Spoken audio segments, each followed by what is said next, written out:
reka tubasuhuze tubifurize ibihe byiza, ibihe byuzuye umunezero, nshuti banywanyi ba Rwanda News 24 aho muherereye hose. Tubifurize kugubwa neza rero no kugira ubuhagarike n'ubugingo. Turi mu kiganiro uko biri cyo kuri uyu munsi, turi ku itariki ya 27 z'ukwezi kwa munani cyangwa Kanama umwaka wa 2025. Turi kuri Blessing TV Rwanda aho tugiye kubagezaho inkuru imwe tugiye gukorera ubusesenguzi. Ni inkuru igezweho ariko yakwibazwaho byinshi, ivuga ku bijyanye n'igihugu cy'Ubufaransa cyakoreye amahano muri Madagascar kikica abantu, cyongeza kikabaca imitwe kikajya kuyishyira muri mize cyangwa se mu nzu ndangamurage yo mu Bufaransa iwabo. Rero amakuru ahari nuko tuduhanga bari baraciye abantu harimo n'umwami wabo, twajyanywe muri iyi nzu bamaze kutugarura. Uduhanga rero bavuga ko ari dutatu gusa bajyanye. Ubufaransa rero bukaba bwashuje utuduhanga dutatu tw'abantu twabitswe mu nzu ndangamurage ya Paris mu gihe cy'imyaka 128 nyuma yo gusahurwa mu gihe cy'abakoloni, harimo n'ibikekwa ko ari umwami wa Madagascar waciwe umutwe n'ingabo z'Abafaransa. Agahanga bikeka ko ari ak'umwami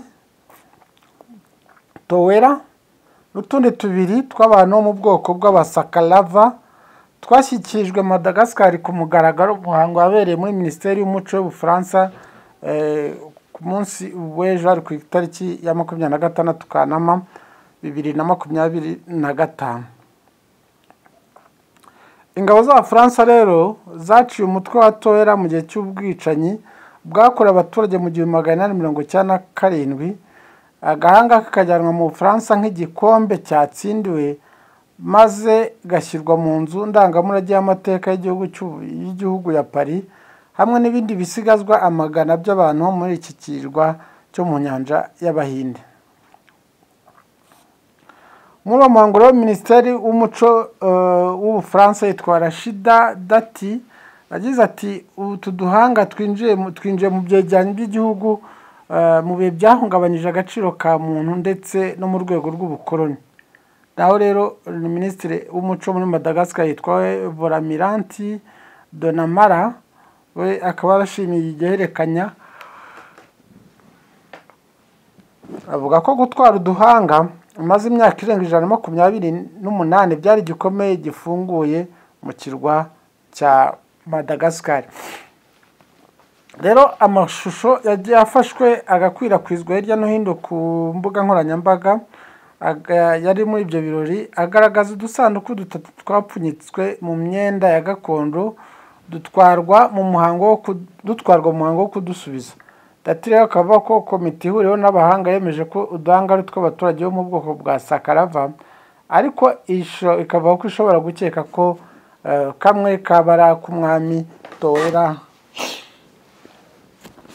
Rero abantu bibajije bibaza byinshi cyane kuri utu duhanga. Baribaza bati se ni gute igihugu cy'Ubufaransa cyaba cyarishe abantu bene aka kageni cyangiza kikagumana imibiri yabo kikabuza ko bashyingurwa mu cyubahiro, imyaka ikaba irenze 128 utu duhanga badufite. Ikiyambere cyo kigaragara ko nuko bahabayeho gusuzugura abaturage babaziza ko ari Abanyafurika, uko nibyumvikana ko uburyo ufata umuntu ukamujyana mu mahanga amaze kumwica n'ubu burenganzira abanyagihugu kugira ngo bamushyingure. Cyambere cyo no gusuzugura umuco w'abanyagihugu. Icya kabiri bavuga nuko muri uku gushyingurwa, muri uku kujyana tuduhanga bashyize muri mize, kandi iyo mize yishyurwaga amafaranga menshi cyane, uko uwo baturage ntabwo ari umutungo w'Ubufaransa. Icyo kintu babanze bacyemera. Nimba atari umutungo w'Abafaransa, ese ko Ubufaransa bwagiye gucuruza imibiri yabo, aho bari bari muri iriya mize, amafaranga yagiye yavuyemo bayazanye bayaha leta ya Madagascar byibura nayo ibasha kwiteza imbere. Ibi rero urebye ni agasuzuguro gakabije, ndetse no kwangiza iby'abandi nkana, no kugaragaza ko nta kintu bashobora ku muntu bamukoraho. Nibyo rero byabaye kuri abaturage bishwe n'ingabo z'Abafaransa muri iriya myaka igihe bari bari mu bukoroni. Ikindi cyakwibazwa ni uko mu bushakashatsi bwakozwe ndetse n'abanyamateka n'abapimye ibyo bita amasigara cyicaro, bagaragaje ko abantu bishwe baciye imitwe muri iriya leta ni benshi, uretse ndetse n'umwami Towera n'abari bamuri hafi nabo muri iyi ntambara barishwe kandi baciwe uduhanga. Noneho amakuru akaba avuga ko abazanywe ari 3 gusa, kandi handi makuru agaragaza ko aboherejwe yara mu Bufaransa ari benshi.